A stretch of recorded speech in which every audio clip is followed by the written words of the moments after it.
कोपरगाव तालुक्यात विविध शैक्षणिक आणि सामाजिक उपक्रमात शिंदेवस्ती शाळा ही नेहमीच प्रथम क्रमांकावर असून आजच्या स्नेहसंमेलन प्रसंगाचे भव्यदिव्य आयोजन करून विद्यार्थ्यांच्या कलागुणांना वाव देण्यासाठी शाळा आणि व्यवस्थापन समिती आणि पालकांनी डोळ्याचं पारणं फेडणारा जो सोहळा पार पाडला तो खरोखरच कौतुकास्पद आहे असं प्रतिपादन कोपरगाव तालुक्याच्या गटशिक्षण अधिकारी शबाना शेख यांनी केलं। कोपरगाव तालुक्यातल्या पोहेगाव येथील कैलासवासी माधवराव बारकोजी पाटील शिंदे जिल्हा परिषद प्राथमिक शाळा शिंदेवस्ती नवीन शाळेच्या कलादर्पण उत्सव नाविन्याचा या वार्षिक स्नेहसंमेलन आणि बक्षीस वितरण सोहळ्याप्रसंगी त्या बोलत होत्या। याप्रसंगी केंद्रप्रमुख आर के ढेपले, डीएस ढेपले, पंचायत समिती सदस्य बाळासाहेब रहाणे, ग्रामपंचायत सदस्य संगीता शिंदे, निखिल अवताडे, शालेय व्यवस्थापनचे संजय देशमुख, नानासाहेब शिंदे, सुदर्शन दुधाणे, गायक धनंजय कीर, श्रीमती डोंगरे, विलास गवळी, बाळासाहेब गोरे, विविध शैक्षणिक क्षेत्रातील मान्यवर, पालक आणि ग्रामस्थ मोठ्या संख्येने उपस्थित होते। आणि आज जे काही इथं बघायला मिळतंय की तालुक्यात आम्ही 170 शाळांमध्ये स्नेहसंमेलन घेतलेले आहेत आणि त्या 170 शाळांमध्ये सर्वात नंबर 1 झालेलं स्नेहसंमेलन हे आहे। त्याच्यामुळे प्रथम क्रमांक या शाळेला आमच्या रँकिंगमध्ये गेलेला आहे। आम्ही जे काही आज 170 मध्ये काही 10-12 शाळा आमच्या आता राहिलेल्या आहेत स्नेहसंमेलन घ्यायच्या। हे सगळं जे आपण उभं केलं ते सर्व आपल्या सहकार्यामुळे आमच्या शिक्षकांनी उभं केलेलं आहे। म्हणजे विचार करू शकत नाही की जिल्हा परिषदेची शाळा ही सर्व करू शकते। एखाद्या इंग्रजी माध्यमापेक्षा सीबीएसई शाळेपेक्षा सरस आम्ही गुणवत्तेत आहोत, आम्ही कलेमध्ये आहोत, आम्ही कुठेही मागे नाही हे इथं दाखवून देण्यात आलेलं आहे। वर्षभर उपक्रम असणारी राबवणारी ही एकमेव शाळा कोपरगाव तालुक्यात अशी आहे की वर्षभर दररोज कुठल्याही कंटाळा न करता प्रत्येक उपक्रम जयंती असेल, पुण्यतिथी असेल आणि ती पण वेगळ्या पद्धतीने सर शाळांमध्ये हे उपक्रम होतात। पण ते कसे होतात की जयंती साजरी केली जाते, 1-2 विद्यार्थी भाषण करतात, तिथं कार्यक्रम संपतो। पण ह्या शाळेमध्ये कोणताही उपक्रम झाला तर त्याला काहीतरी नाविन्यपूर्ण वेगळी झालर असते, तो वेगळ्या पद्धतीने केला जातो। मग रंगपंचमी साजरी केली तर फुलांची रंगपंचमी साजरी केली, सर्व फुलंच विद्यार्थ्यांनी हे केलं। म्हणजे काहीतरी विद्यार्थ्यांना एक पर्यावरणाचा संदेश, एक वेगळा संदेश कसा दिला जाईल। आजही आपण बघताय एवढं मोठं स्नेहसंमेलन साजरं होतंय परंतु मतदानाचं इथं आम्ही लावलेलं आहे।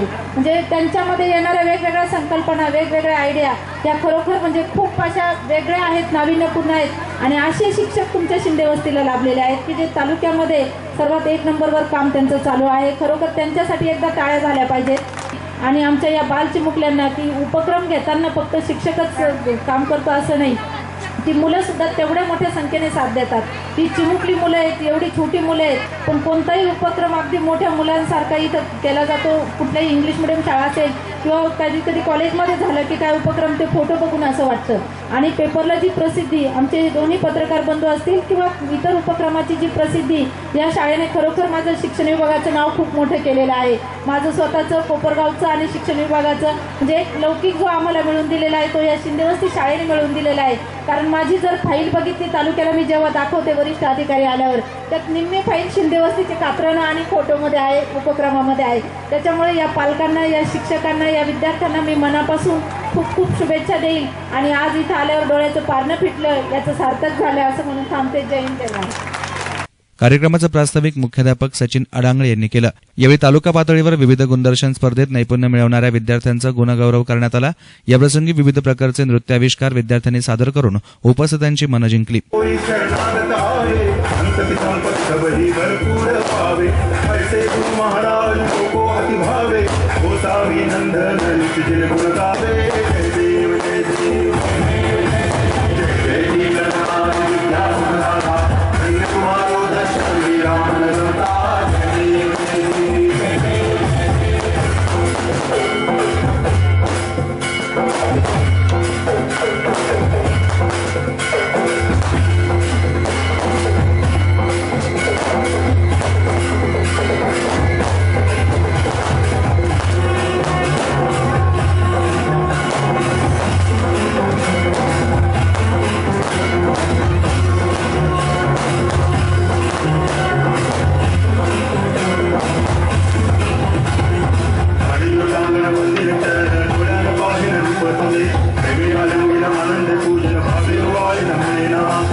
कार्यक्रमाचं सूत्रसंचालन गोरक्षनाथ चव्हाण यांनी करून कल्पना पाचारणे यांनी आभार मानले.